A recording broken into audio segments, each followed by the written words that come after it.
Hey there, my name's Mark McCartney and welcome to the What is a Good Life podcast. On this week and the 114th episode, I'm delighted to introduce our guest, Andrew Alexander. Andrew is a husband, father, and grandfather, as well as an educator, teacher, and writer, writing about intergenerational relationships in learning and the significance of education in a time of uncertainty. For nearly 40 years, he worked with students in independent, informal, progressive, and alternative schools, including Brockwood Park School, founded by the educator and philosopher Jiddu Krishnamurti. In this really insightful conversation, we delve into the nuanced nature of freedom, exploring its relationship with responsibility and the importance of listening and mutual respect. We discuss how societal narratives often distort the understanding of freedom, leading to an illusion of individualism that neglects the interconnectedness of human relationships. This conversation is an invitation to reconsider what we think about freedom, a theme which is deeply connected to our sense of a good life. Each time I speak with Andrew, I always come away with new perspectives, and I hope you'll find the same too. And if you enjoy this conversation, please like, share, and subscribe if you're on YouTube. And please continue to leave your lovely reviews on the podcasting platforms. If you'd like to check out more of Andrew's work, please check out the show notes below, as well as a podcast newsletter and ways in which you can work with me. So that's all I have to say this week. I look forward to carrying on the conversation with you next week. And so without further ado, the 114th episode of the What is a Good Life podcast. Andrew, thank you so much for joining me today on the What is a Good Life podcast. Having had a couple of attempts at recording this, I'm feeling mildly optimistic this morning and really looking forward to seeing where this conversation goes today. Very good to be here, and yes, it's fingers crossed, and see what happens. So, as you're absolutely aware, Andrew, the question that I kicked this off with is there a question you're exploring as you move through life? Yes, well, since we last spoke, things have changed, not just for me, but for humanity. It's been a remarkable time of of upheaval, should I say, on a global level. So, with the questions such that you suggest that I might be thinking about are probably the same as everybody else in terms of what's going to happen.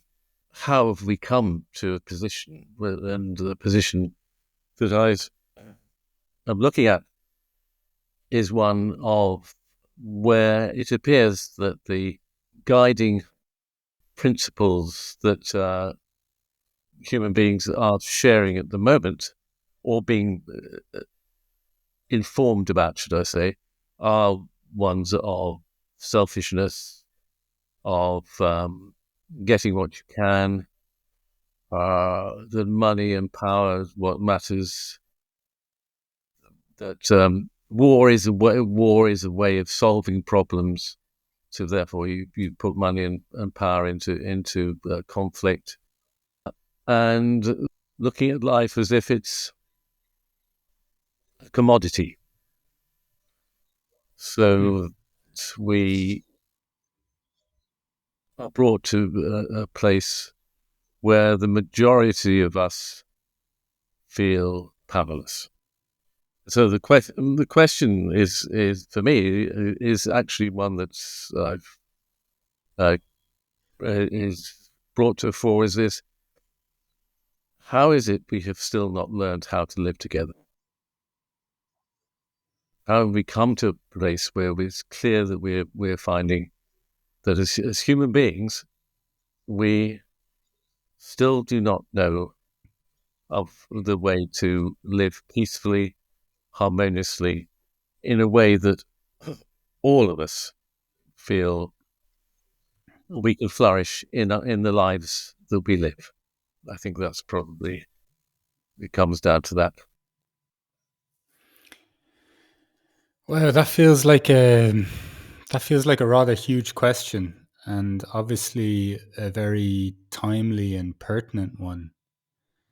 You know, I sometimes, when I hear people who study history, saying I study history so I don't make the mistakes of the past, And even that feels quite hollow, to be honest, because to me it seems anyway, and I'd love you to elaborate on it further, but to me it definitely feels like it's far beyond a study and an analyzing of our behavior.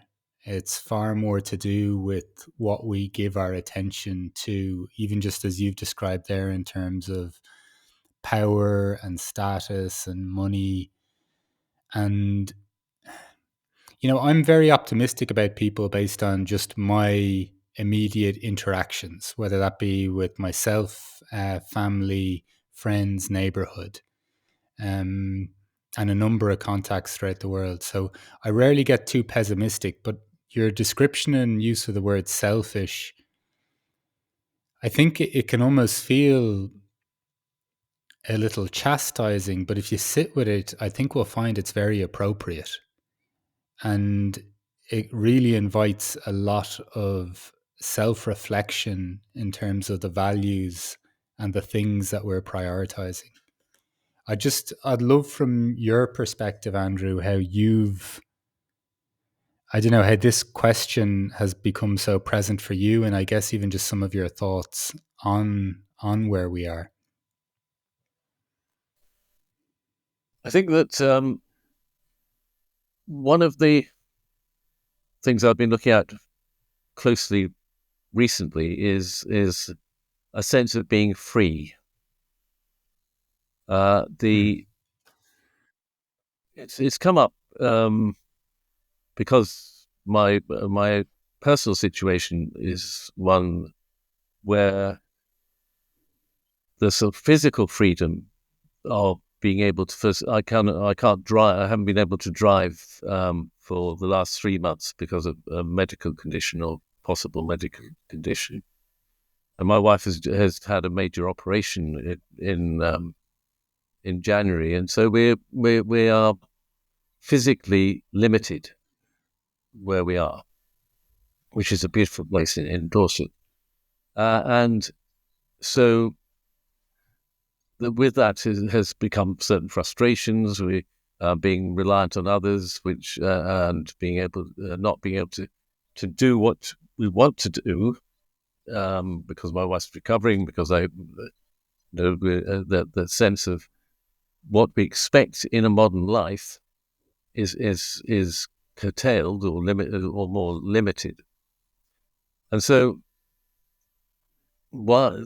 And that is also the experience of that and the experiencing of that has coincided with what is happening in the world. So the sense of freedom being curtailed and being told the much of what the message that's coming across in the political world and the informational world is that the struggle is for freedom. That we're being freed from this, not being some. It's an interesting thing because that the that sense of conflict which will create freedom is a kind of narrative that is being expressed. And of course, going back to what you were saying about the historical thing, that historically, uh, the stories are of various nations or individuals struggling for freedom, and the freedom and they struggle through conflict, through wars and so on. So I've kind of arrived at this point in a sense of that my own work as a teacher and in the schools that I did teach, were freedom was an important aspect. of the approach to education, approach to learning, the freedom to learn. So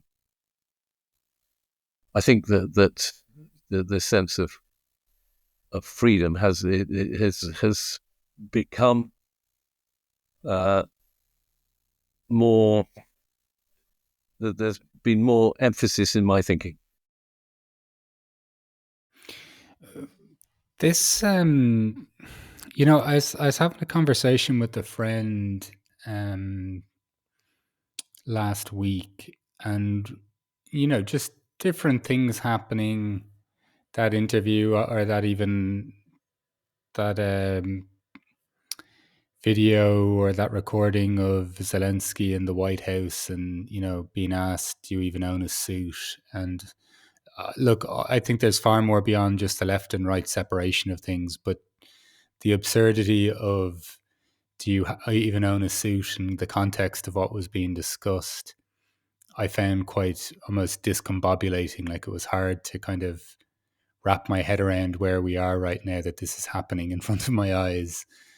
And just what you just said there, though, what made me think of this conversation, we were referring to, while of course there are certain inequalities, and there are a whole host of things that people need to give attention to.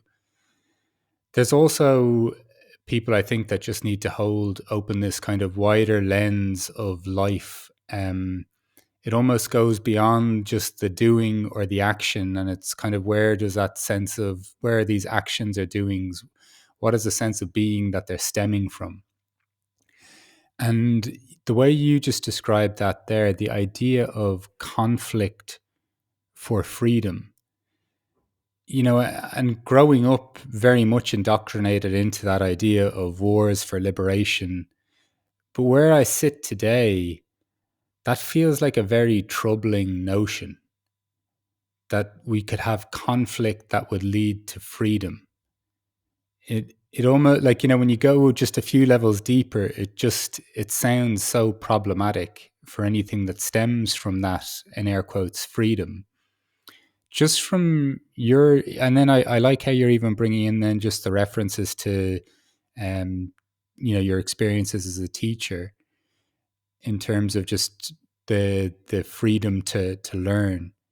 Where do you think, what's happening with even this sense of, like, where do you think we're going wrong even with our sense of freedom? And I guess maybe even from a little what you've been observing through your life, in terms of what freedom is, and when you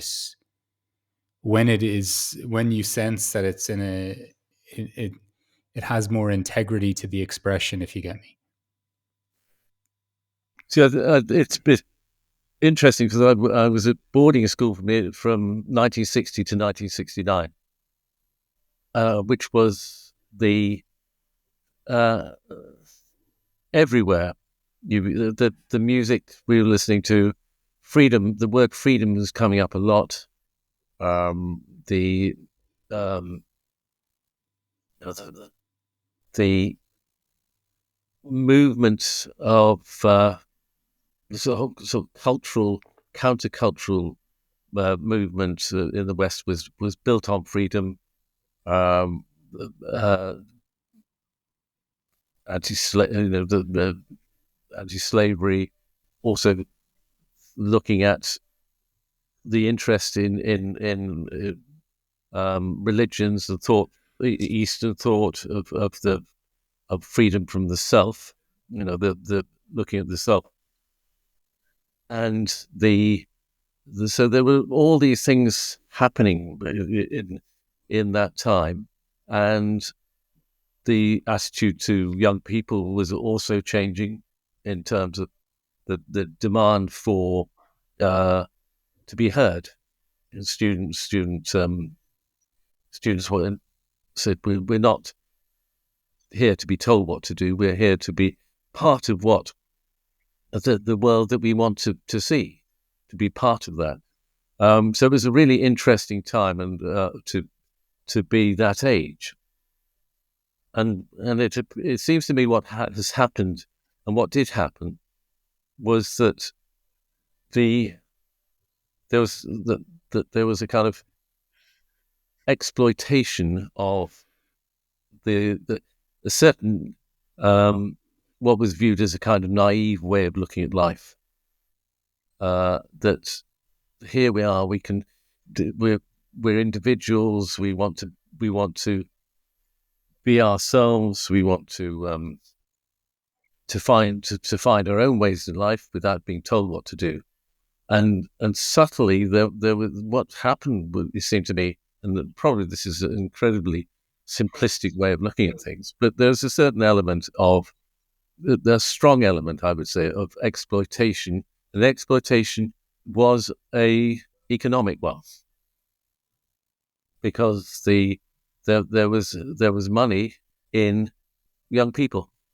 You know, that the young people was seen as suddenly became a market, or steadily became a market which could be exploited, and um, and that's sort of moved through into the whole sense of strong, what I would say, confusion between the sort of movement of the individual away from the whole. Yes. So this, if we envisage like the whole of humanity, and what one of the major problems of that time was that individualism, there was the growth of individualism. The individual was more important, so that freedom became an individual thing. I must do what I want to do, which an accentuation of me. So I became more important, so that and I think this is what we're seeing now is that I should have my say, because what I believe, what I think is more important. So than what you think. So we get into, this is a kind of basic conflict.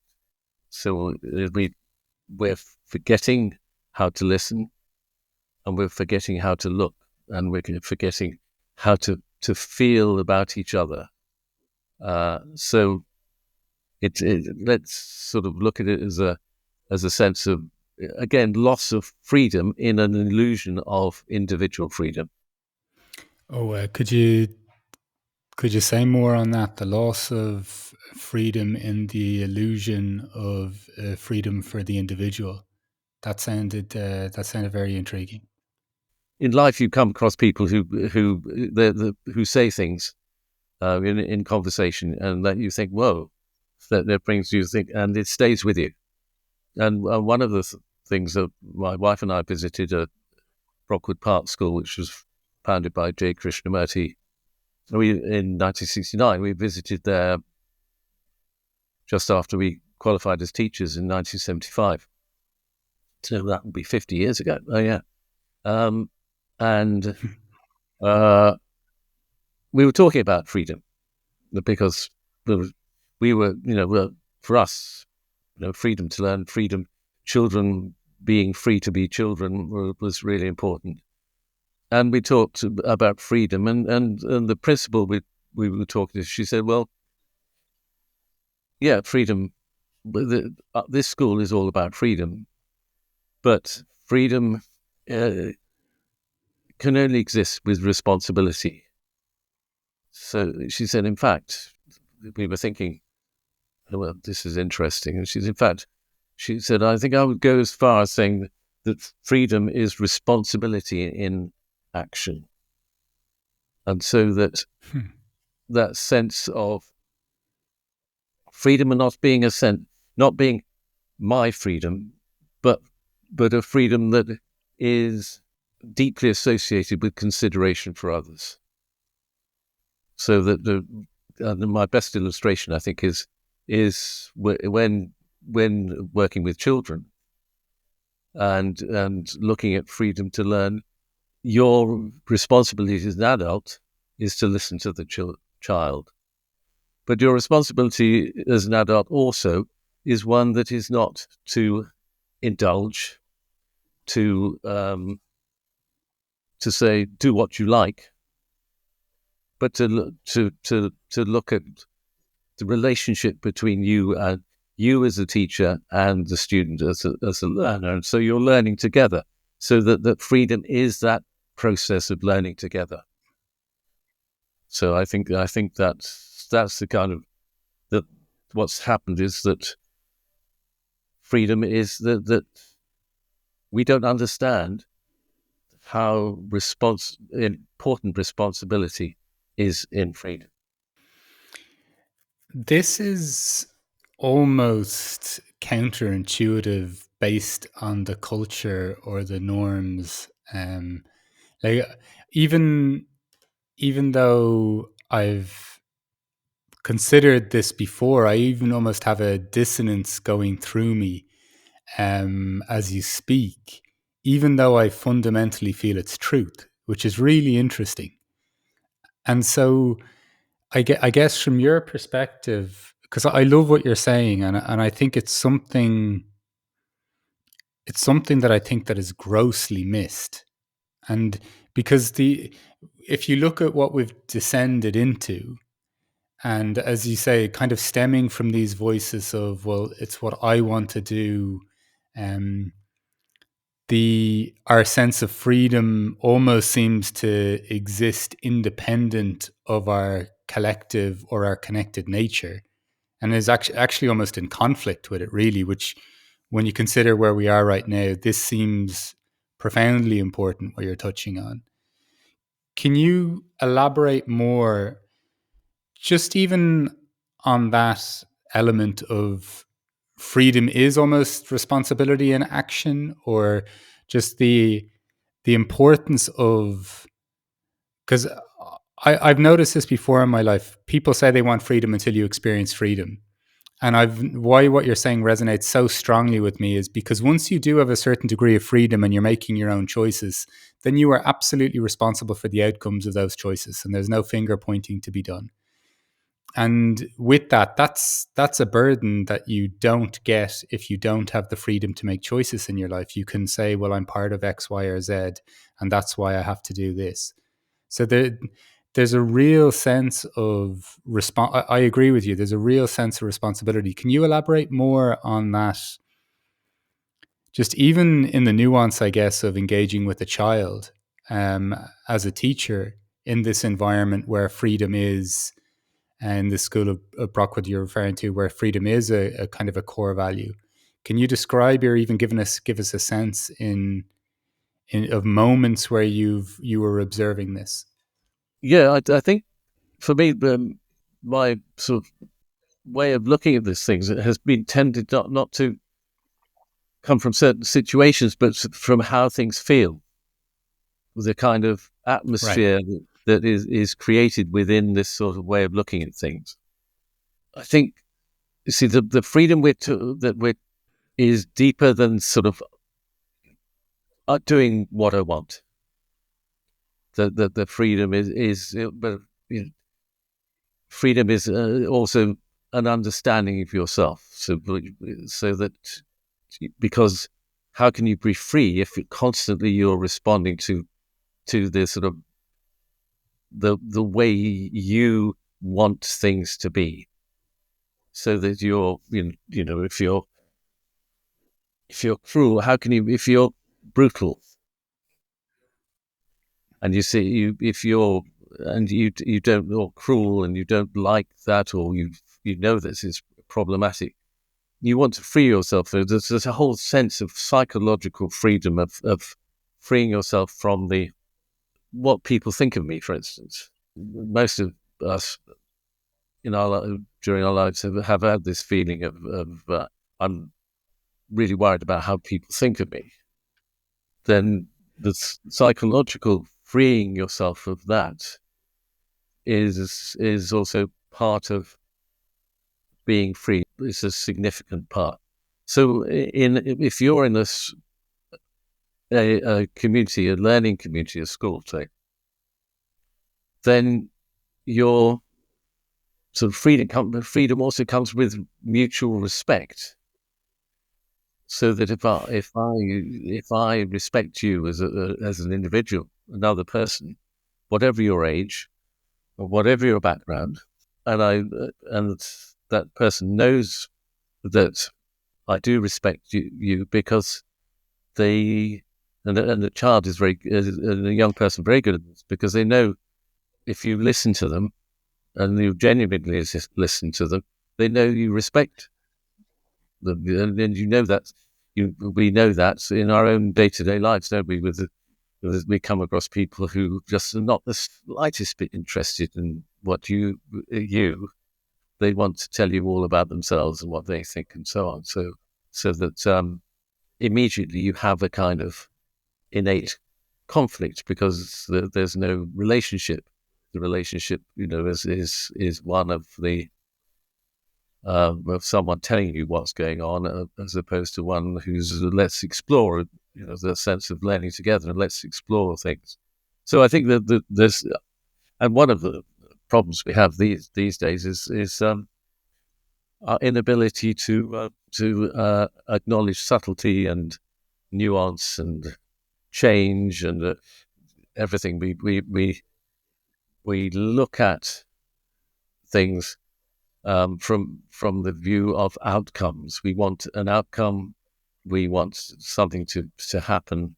So we want to force the outcome. We want to have an idea of how we will get there. So I think another sense of being free and again free in it as an individual, inevitably we cannot separate ourselves. As soon as we separate ourselves as individuals, we cease to be free, as far as I can see. Um, the freedom is in interaction, is in relationship, and is one that acknowledges that the way I am now and the way I look at things dictates what will happen in the future. So that whatever, I was talking to a friend the other day who said in his work, he said, well, for a long time he thought, well, it's the ends that matter most. So how we get there doesn't matter too much.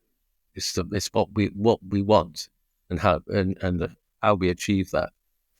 And then he said, well, what? And then I began to realize that it was the means we got to the end. That it was the means that were dictating the ends. That what was happening now created the future, so that we could say, yeah, well, we're going to get to this point in this team that he worked with, and we'll try. How should we do it? Which way should we go? But then he realized how that happened, the approach they took,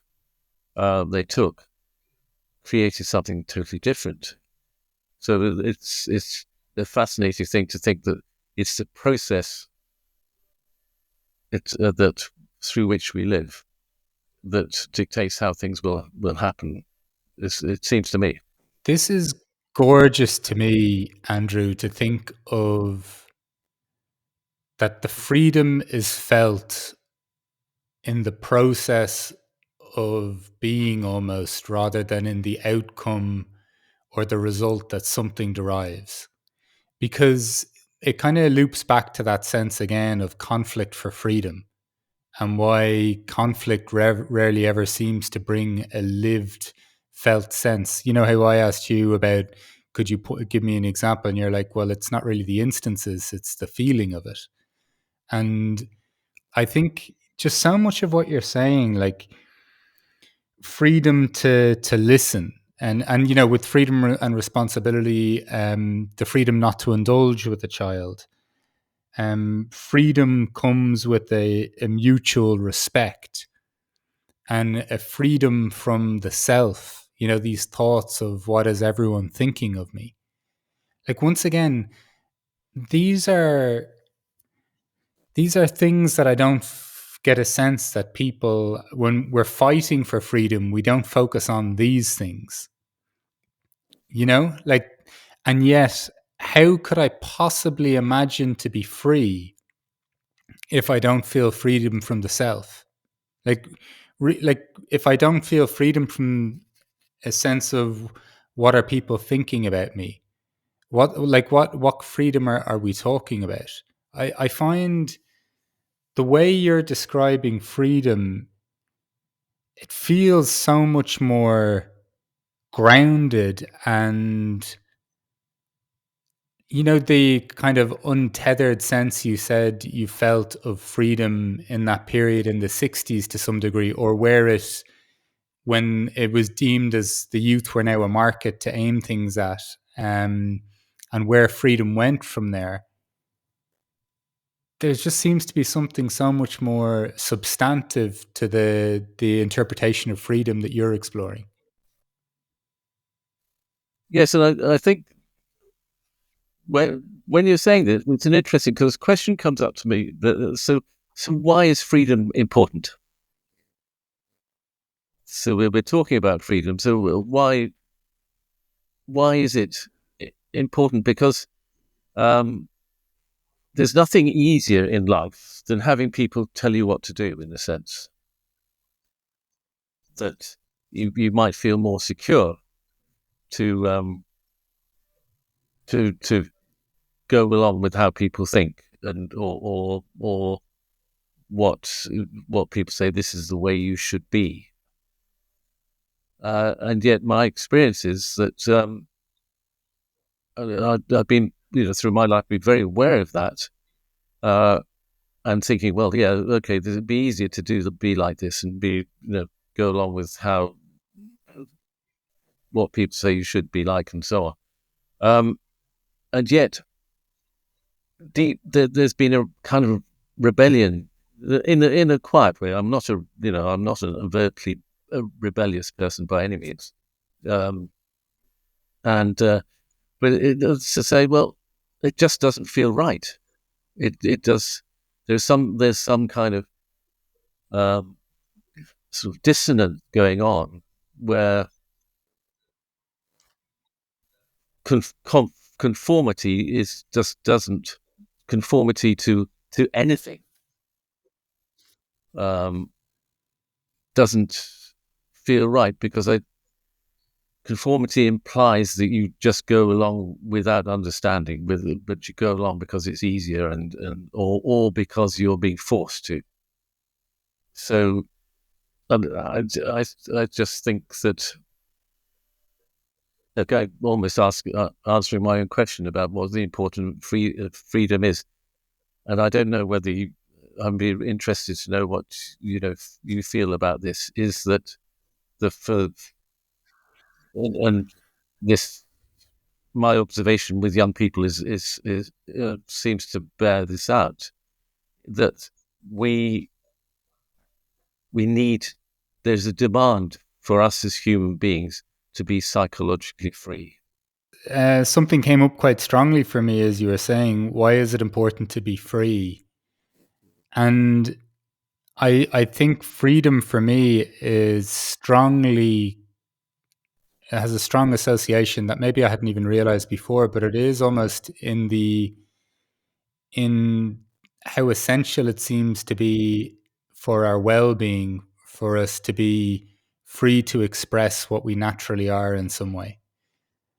Now that, or even free to explore our, if you want to call it genius in a way, not in some egoic way, but just what our natural capacity is, or to have some sense of connection to a soul of my soul. For me, there's like, that's where a sense of freedom comes for me. And it's very interesting what you say about you not being a kind of rebellious voice, but at the same time, I think it is more so in our, if you think about freedom not being derived from conflict, to me, it is just that non-conformity, or following our instinct, or how this life feels.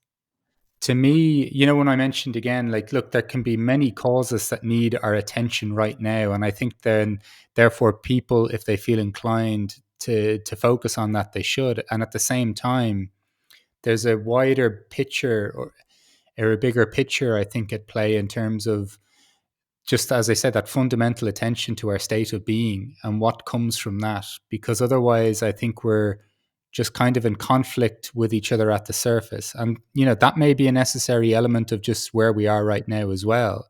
Absolutely. And then I think there's also this simultaneously wider or deeper thing at stake, which is our internal sense of, or our relationship with freedom, both in an internal and external, insofar as our connection to people.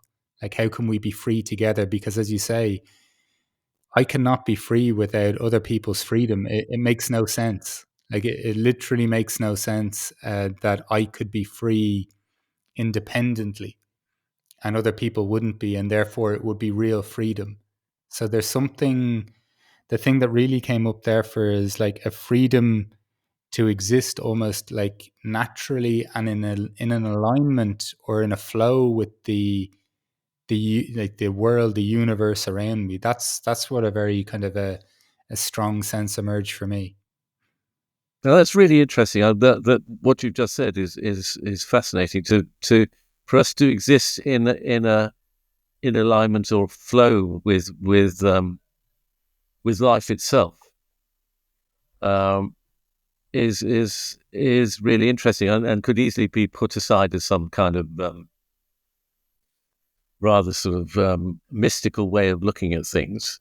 But if I think if you sit quietly with yourself for a while, you can get a feeling of that, and that life is not just technology or popular culture or that the way things are now, but the having a sense of just stepping away from that, looking at yourself and your reactions and so on, but also looking at what's going on around you, so that you're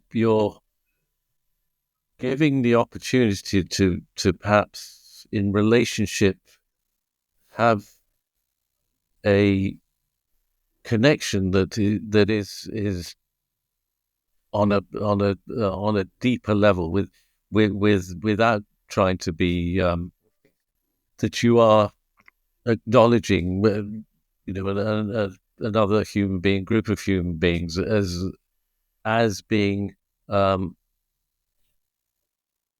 intricate part of your existence. That Yeah. do you actually exist? What does exist without your relationship? As regards yourself, it's a question that interests me. Is that there have been many times when I've sort of sat on mine and thought, well, I'm out here and I don't really exist. I mean, there's nothing to say I'm here. There is I could just disappear, and then everything would be the same, and there would no be sense that I was ever here, which was a rather curious way of looking at things. But it's an interesting feeling that came along, and so that the sense of relationship with each other, and this is something that again has come up recently in the last few months.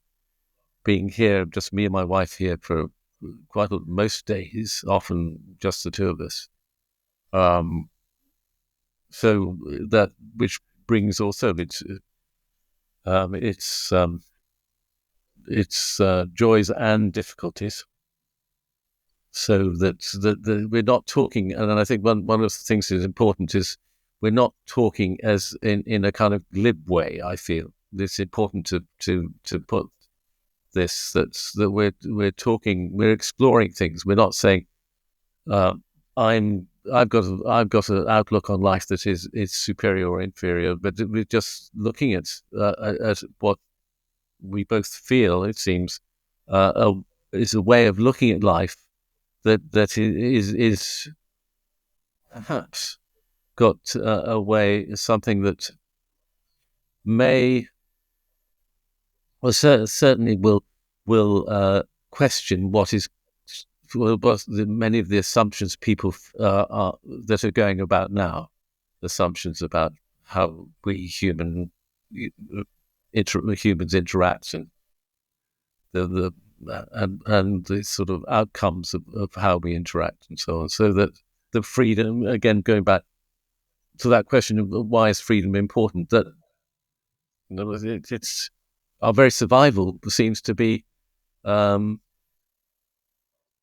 on this and the way we relate to each other. Yeah. Which is kind of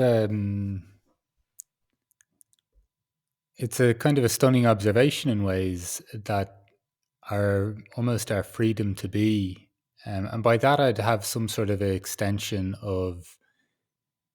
I don't mean that everything is just there's no frustration or there's no human Yeah. Exactly. experiences or anything like that, in having a harmony in something like I think a healthy harmony, even from in my experience with a partner, will involve friction, and it will involve even maybe a sense of exploration or boundaries, or a whole bunch of things, and even our same with our relationship with everything else, and there's finding that. And so I don't think we have to find these elements of our relating to be good or bad in that sense, if it's coming from a certain place of freedom, which, as you said, involves a degree of listening, mutual respect.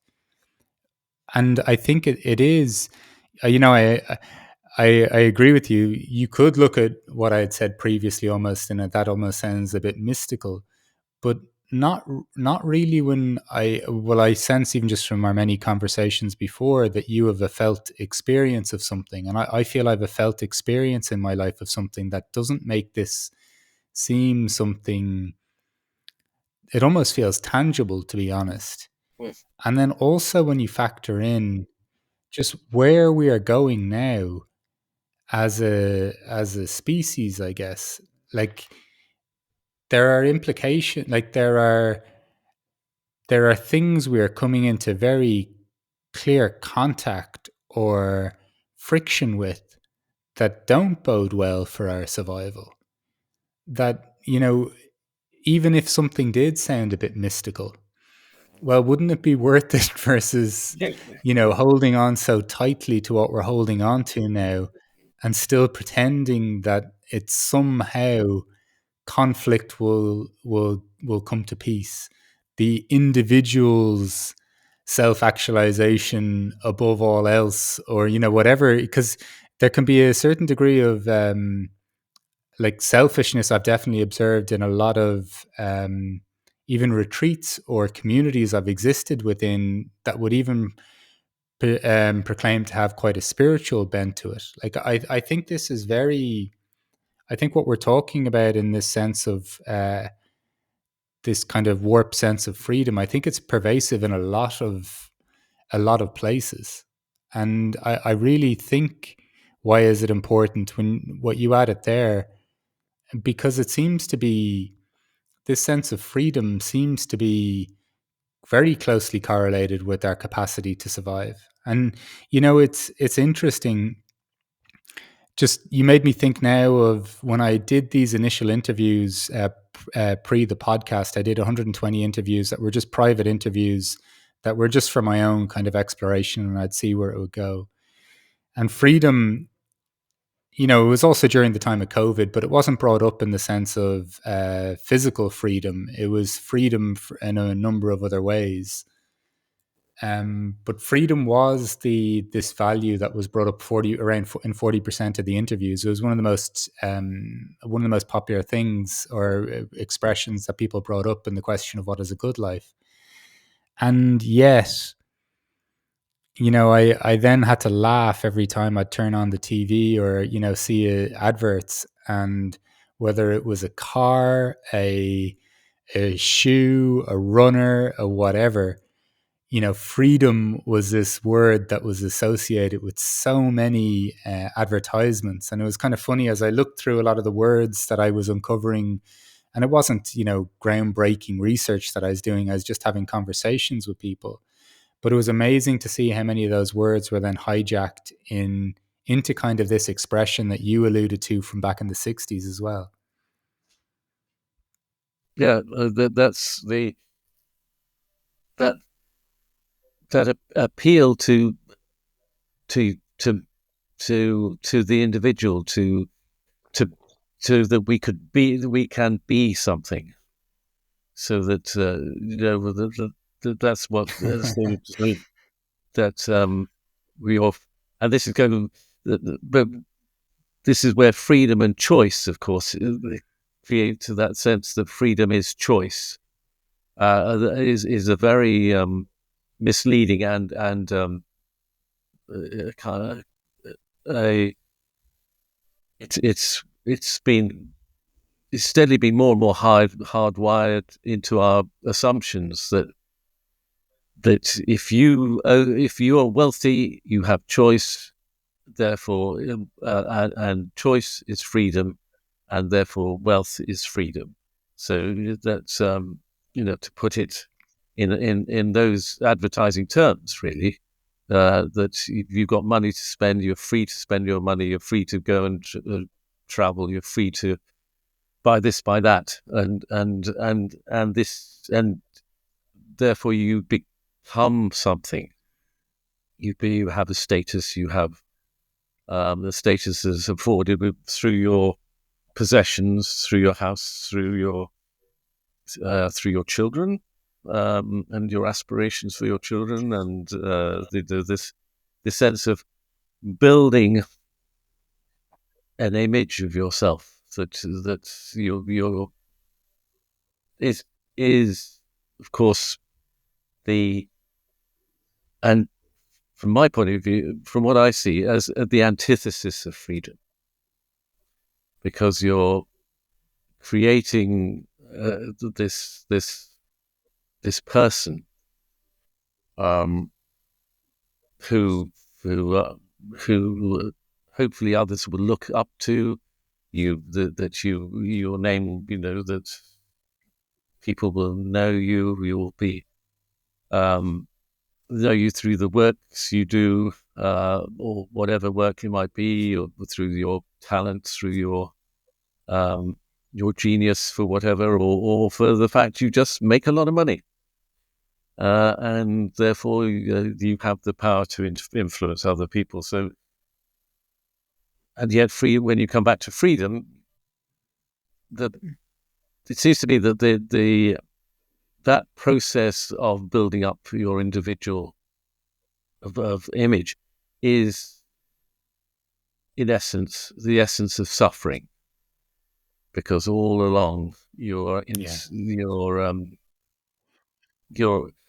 afraid.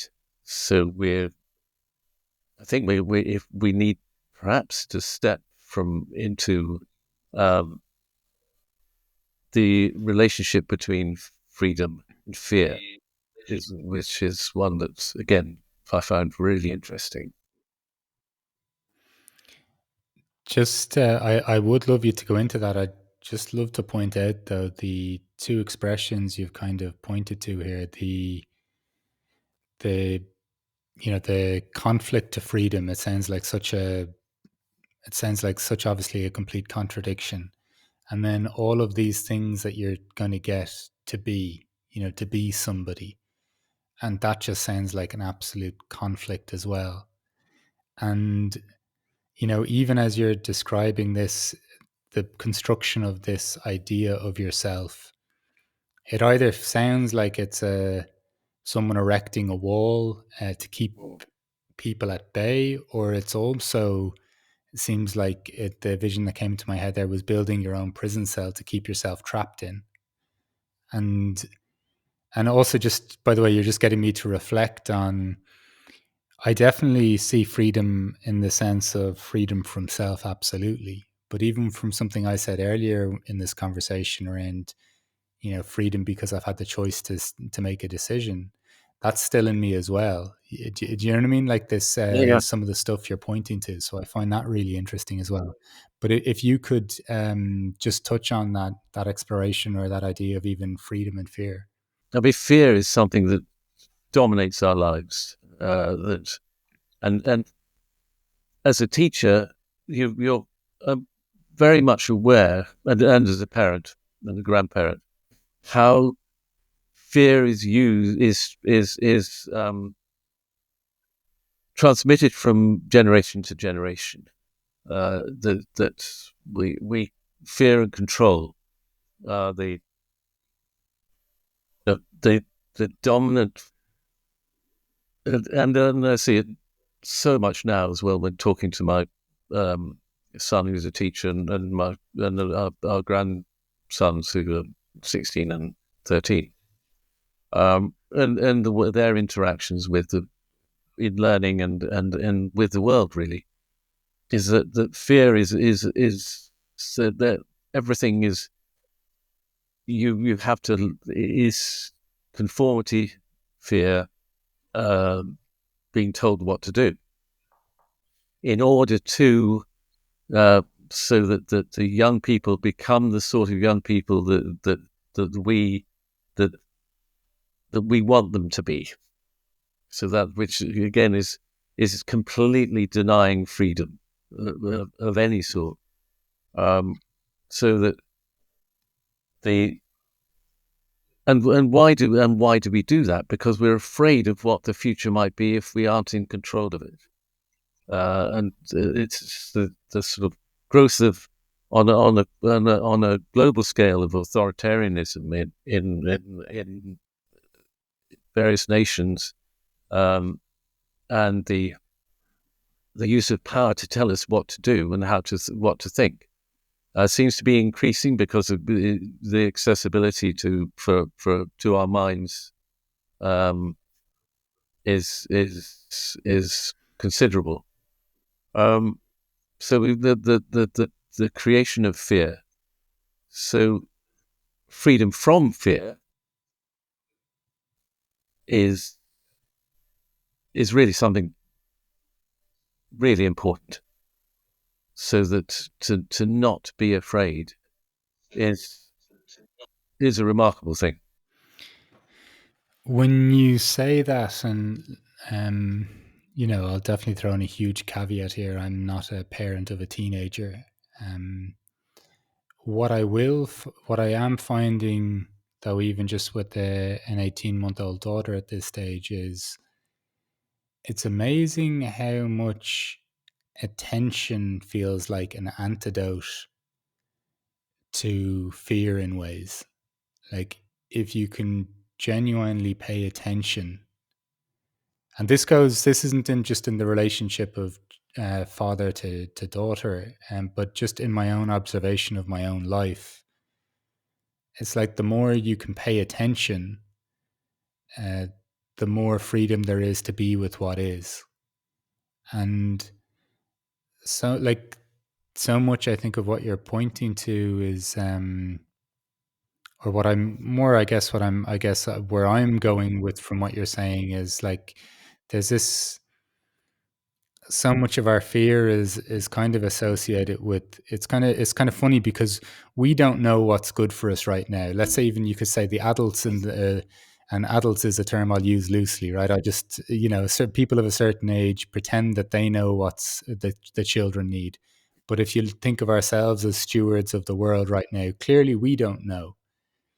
And yet, in a fearful way, then, and I'll say we don't know in terms of just what the culture is currently prioritizing, we'll say.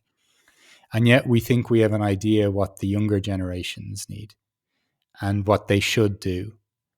And it's this really, it seems like there's so much, it's a system so much bred out of like a lack of reflection, a lack of awareness, a lack of attention towards even the connections between us.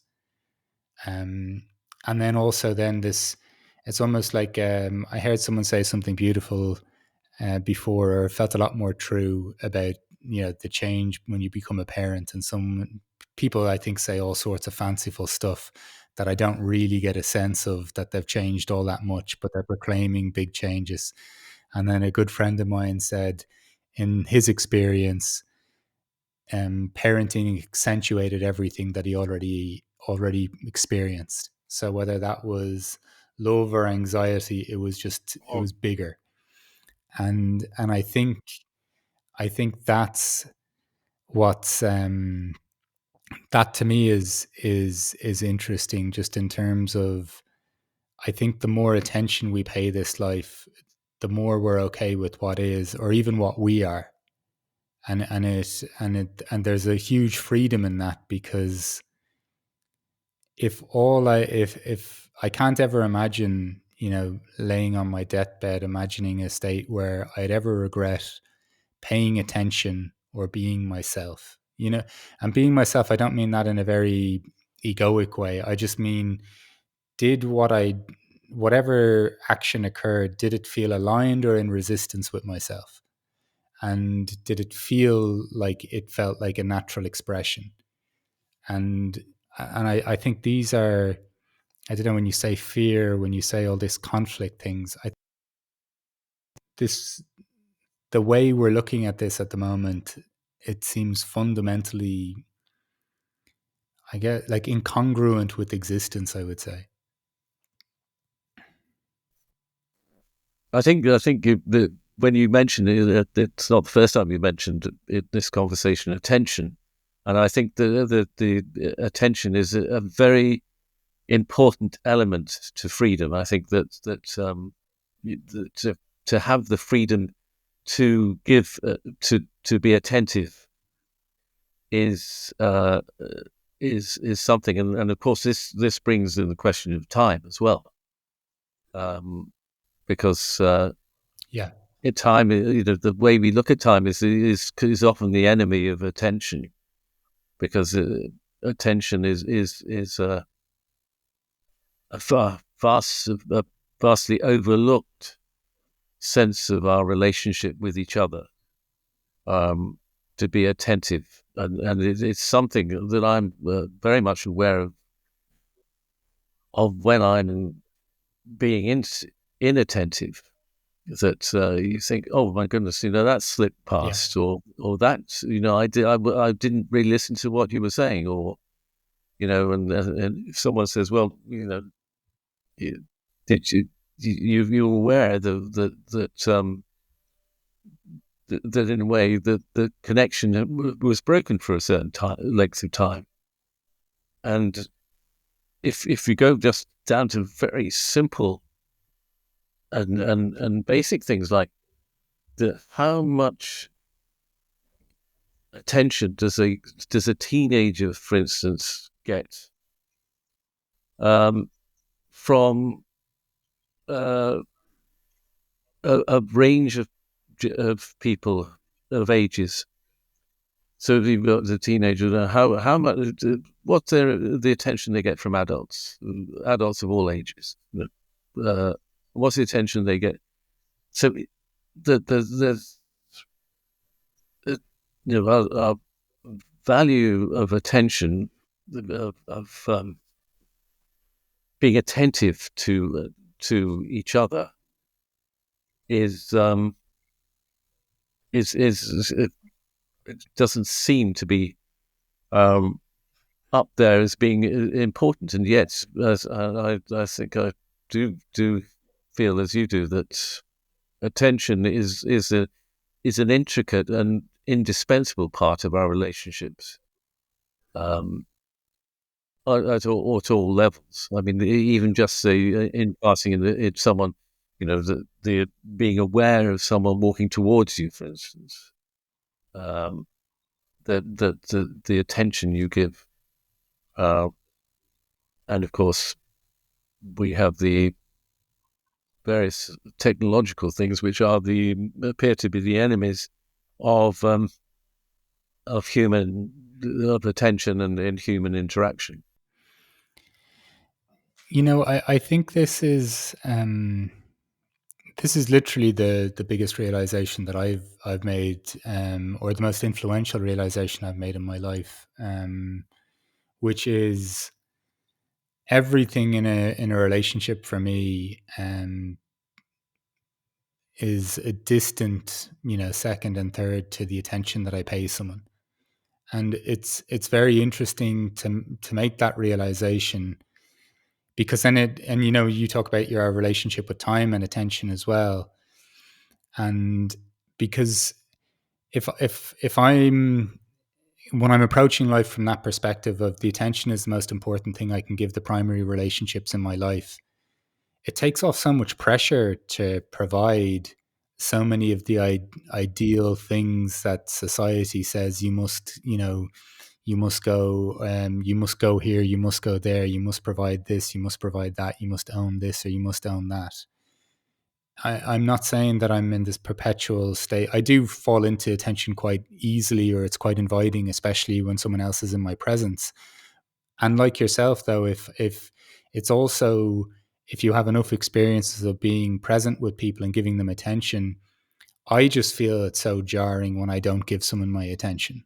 Like it's palpable. Like, you mentioned someone saying that the connection felt broken, and that's literally what it did. And I think, when we talk about how can we be in opposition to almost what is, and how do we change a system, I think it's really just, and I'm not trying to oversimplify how I'd fix the world because I have no idea. Obviously, like, it's far too complicated. And what I'd say is, just so, if you have consistent experiences of paying attention, if we all did, if we could all rest in that for a moment and realize what life is possible like right now, like what this life is capable of feeding us and what we're capable of feeding others with that attention, I think it would drastically affect so much of our behaviors, because so many of the things we're chasing, their states or experience, or even our idea of what these things may help us experience. It really, and I don't want to sound um, too over the top with this, but that attention, I think, gives us kind of portal into experiencing a sense of heaven on earth at times. I'm not saying that it also, that attention brings us into harrowing difficulties and sadness as well. And yet that feels as important to remain connected to that if we're going to be connected to a wider sense of humanity. It's important that I'm attentive to the suffering as well as the joy, but it's in experiencing all of it that I get some degree or sense of freedom from so much of the messaging and the ideas and the, even the advertisements, in its crudest form, and through that attention. So I think I'd really kind of echo so much of what you're pointing to in this conversation. It's really fascinating that we are coming towards the end here, and we're ending with the importance of attention in freedom, and the attention itself is a, as you say, an intricate part of being free, because if you attend with a motive, which means that you obviously have some kind of agenda which you want to pursue, then I mean, that's not attention. That is just waiting for your opportunity to say, to influence to another person. And going back to that dreadful um, interview, the video of the other day, such an example of how lack of no attention, no communication, no relationship. So that but I think that it's not by accident that you brought up attention. It's the way that the conversation has brought us to that point, I think, which is really interesting, really, really interesting. Yeah, absolutely. Looking at where we started from, almost this inquiry into what's going to happen, why are we, how are we here, and also looking almost the way you're describing, like looking like life as a commodity, and how we can almost feel powerless in that. And how have we almost not learned from our mistakes? How have we still not learned how to live together? then your kind of explorations around freedom, are seeing the kind of the absurdity of notions of, conflict towards freedom, or the freedom that could come from just fulfilling all of your own desires or fueling any kind of sense of selfishness. Whereas freedom for you is mutual respect. Freedom for you is listening, even if we're with the child, and in a teaching or in a learning scenario, it's so that they Especially feel so, really yeah. listened to, and at the same Mm. time not indulge. Absolutely. And then this beautiful sense of freedom, and its intertwinement with responsibility, or it being an expression of it in action. And then this, deeply considered, this freedom having this deep consideration for others. Like there's how it's, how are we free as opposed to how am I free? And I think that's almost like, that seems as significant as a sense of having an experience of being free from the self, and as you were touching on, then the freedom from constructing this idea of ourselves, and the fear that goes into that, and the control that we try to cling on to in the face of just the uncertainty or just the unfolding of life. And then obviously we've been kind of resting more on attention in this conversation as well now. Just really curious to ask you, Andrew, the question of, what is a good life for you? Oh, right. That's it's I it's such a I find it really a difficult question. That I don't know why. I think when you asked me this before, I think I said something similar. For me, a good life is founded upon affection. That and someone, I was talking to someone the other day about my funeral, and they were saying that well, because his father had just died, and we were talking, he delivered a eulogy, and he said that that he felt that a good life could be almost measured by the number of people at your funeral. And I said, well, there won't be many people at mine, because they're scattered. My friends are all scattered around the world. And then he said, well, would